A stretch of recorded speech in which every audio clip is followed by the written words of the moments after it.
السلام علیکم ورحمۃ اللہ وبرکاتہ۔ ناظرین، ہم چاہتے ہیں کہ ہر مسلمان مرد و عورت نماز کے معاملے میں پیارے نبی صلی اللہ علیہ وسلم کی پیروی کرے اور آپ صلی اللہ علیہ وسلم کے اس قول کی عملی تفسیر بن جائے۔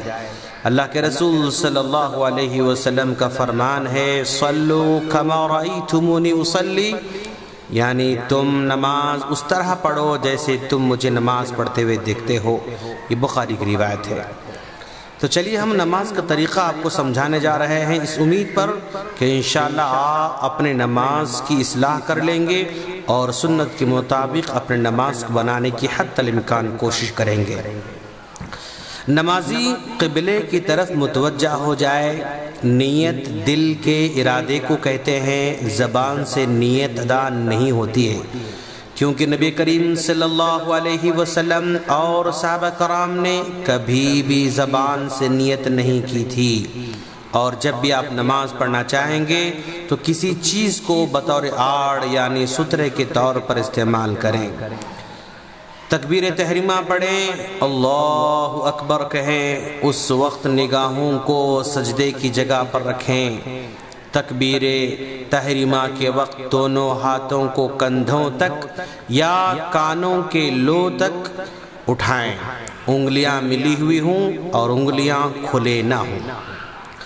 حالت قیام میں دونوں ہاتھوں کو سینے پر رکھیں، اور اس کا ثبوت ابن خزیمہ میں حضرت وائل بن حجر رضی اللہ تعالیٰ عنہ کی حدیث سے ملتا ہے، جس میں وہ کہتے ہیں کہ میں اللہ کے رسول صلی اللہ علیہ وسلم کے پیچھے نماز پڑھا تو میں نے دیکھا کہ آپ نے دونوں ہاتھوں کو سینے پر رکھا تھا۔ یہ ابن خزیمہ کی روایت ہے۔ اسی طرح مسند احمد میں بھی قبیصہ بن حلب کی حدیث میں سینے پر ہاتھ باندھنے کا تذکرہ ملتا ہے۔ اور پھر اس کے بعد دعائے استفتاح پڑھیں، یعنی سبحانک اللہم وبحمدک وتبارک اسمک وتعالی جدک ولا الہ غیرک، یہ دعا پڑھیں۔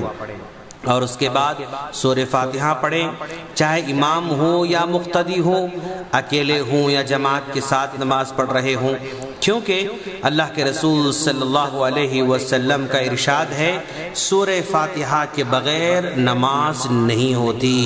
لا صلاۃ لمن لم یقرأ بفاتحۃ الکتاب، یہ بخاری مسلم کی روایت ہے، جس میں بتلایا گیا کہ سورہ فاتحہ کے بعد کوئی نماز قبول نہیں ہوتی ہے۔ اور سورہ فاتحہ کے ختم کے بعد آمین کہیں۔ جہری قرات والی نمازوں میں اونچی آواز سے آمین کہیں اور سری نمازوں میں آہستہ آمین کہیں۔ پھر اس کے بعد قرآن مجید میں سے جو کچھ یاد ہو تلاوت کریں۔ حالت قیام میں نگاہیں سجدے کی جگہ رکھیں۔ تلاوت سے فارغ ہونے کے بعد تکبیر کہتے ہوئے رفع الیدین کرتے ہوئے رکوع میں جائیں۔ جب رکوع میں جائیں گے تو رکوع کی حالت میں سر کمر کے برابر سطح پر ہونا چاہیے۔ سر کو نہ زیادہ اوپر اٹھائیں اور نہ ہی زیادہ جھکائیں، بلکہ برابر رکھیں۔ ہاتھوں کو گھٹنوں پر جمع کر رکھیں اور گھٹنوں پر انگلیوں کو پھیلا کر رکھیں۔ رکوع اطمینان سے ہو اور رکوع میں یہ دعا پڑھیں، سبحان ربی العظیم، اور اس دعا کو 3 مرتبہ یا 5 مرتبہ یا 7 مرتبہ اس انداز سے آپ پڑھیں۔ حالت رکوع میں آپ اپنی نگاہوں کو سجدے کی جگہ رکھیں گے۔ پھر رکوع سے اٹھتے ہوئے رفع الیدین کریں اور سمیع اللہ لمن حمدہ پڑھتے ہوئے سر اٹھائیں۔ امام ہو یا مقتدی ہو، اکیلے ہوں یا جماعت کے ساتھ ہوں، یہ دعا ضرور پڑھیں۔ رکوع سے دوبارہ کھڑے ہو کر مقتدی اطمینان سے ربنا ولک الحمد پڑھے۔ پھر اطمینان سے تکبیر کہتے ہوئے سجدے میں جائے۔ سجدے میں جاتے ہوئے پہلے دونوں ہاتھوں کو زمین پر رکھیں اور بعد میں گھٹنوں کو رکھیں۔ ہاتھوں اور پاؤں کی انگلیاں حالت سجدے میں قبلہ رخ کریں۔ اور سجدہ کرتے وقت جسم کی تمام 7 ہڈیوں والے اعضاء کو زمین پر رکھے۔ 7 اعضاء سے مراد پیشانی، ناک، دونوں ہاتھ، دونوں گھٹنے اور دونوں پاؤں، یہ پورے کی پورے زمین پر ہونا چاہیے۔ سجدے کی حالت میں کوہنیوں کو زمین پر نہ رکھیں اور نہ اپنے جسم سے چمٹائے رکھیں، بلکہ ہاتھوں کو تھوڑا سا اپنے جسم سے الگ رکھیں۔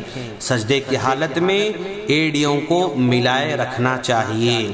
حالت سجدہ میں آپ سبحان ربی الاعلی یہ 3 مرتبہ، 5 مرتبہ یا 7 مرتبہ اسی انداز سے پڑھیں۔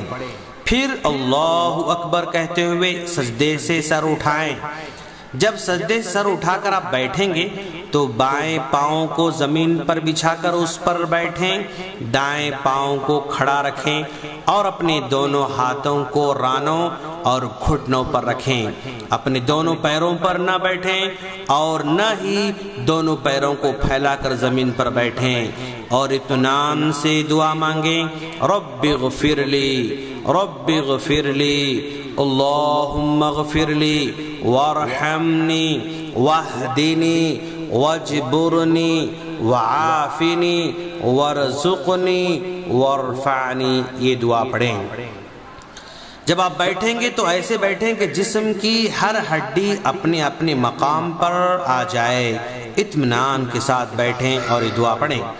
پھر اللہ اکبر کہتے ہوئے دوسرا سجدہ بھی پہلے سجدے کی طرح کریں اور سجدے میں سجدے کی دعا پڑھیں، اور اب سجدے سے سر اٹھائیں۔